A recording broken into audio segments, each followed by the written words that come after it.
Good morning, students. I am once again in front of you with another topic, and today's topic is parotid gland. Mainly, I will discuss the external features of the gland and very little about the internal features. And you know, the parotid gland, it is the largest salivary gland in our body, and this gland, it is present in the parotid fossa or parotid mold. Surface is irregular, lobulated and yellowish in color, and weight is about 25 grams. And this gland, it is encapsulated by an inner true capsule which is found by the condensation of the gland itself, and the false capsule which is derived from the investing layer of deep cervical fossa, which it splits at the lower pole, forming one external lamina or superficial lamina and one internal lamina. The superficial layer, it passes over the masseter and then it is attached onto the lower border of the zygomatic arch, forming the parotido-mesenteric fossa, and the inner one, it extends upwards up to the styloid process and tympanic plate of the temporal bone, and this deeper layer, it is thickened to form a ligament called stylomandibular ligament, which extends from the styloid process up to the angle of the mandible, and this ligament, it divides the parotid gland from the submandibular gland. And if I draw a parotid gland, it looks like an inverted pyramidal sepet, like this, having three surfaces and three borders. And what are the surfaces and what are the borders and the structures entering into the gland or coming out from the gland, I will tell you when I will show you the viscera or model. And just right now, you just see the shape of the parotid gland. It is inverted pyramidal sepet. Now, look at the model first, then once again I will show you the structures related to the parotid gland. This is the base of the skull, and this is mandible. And look at this particular area I am showing you, this one, this is this one, opening for the external auditory canal, and in front of it mandibular fossa. This mandibular fossa, it articulates with the condyle of the mandible. This is condyle of the mandible, forming temporomandibular joint. Now you can see this is temporomandibular joint here, and the external acoustic canal, it is just behind the temporomandibular joint, this one. There is small gap here, and this area is that parotid fossa or parotid mold.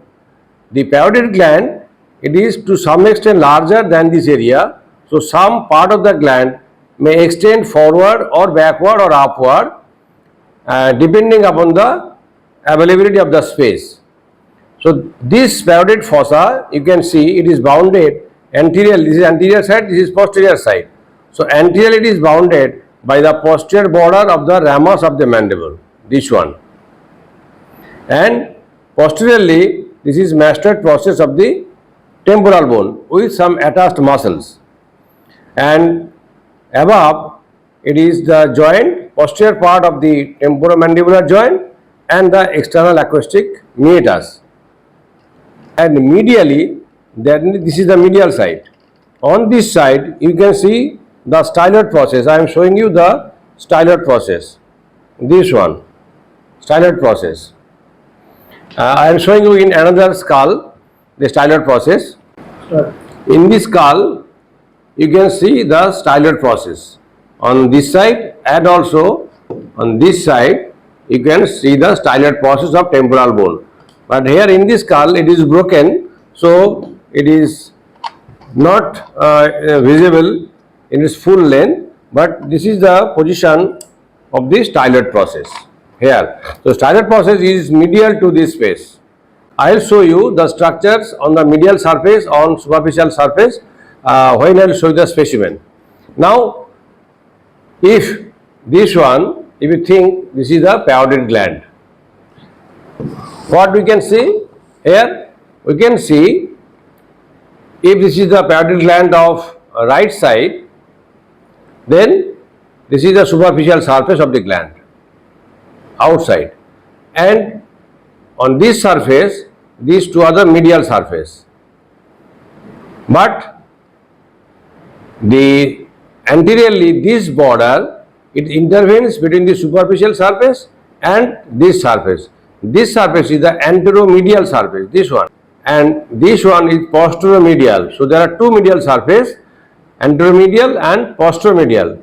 In between these two, one border is there, this raised margin. It is called medial border or pharyngeal border. Why pharyngeal border? Because this border is related to or close to the wall of the pharynx. So it is pharyngeal border. And sometimes the upper one, this base, also considered as the superior surface. So superior surface or base, superficial surface, anteromedial surface, posteromedial surface. And borders are anterior border, this is posterior border, this one, and this is medial border. So three borders. And this is apex. Lower tapering end is the apex, and opposite to apex is the base or superior surface, which is to some extent concave. Now I am showing you how it is located in the parotid fossa.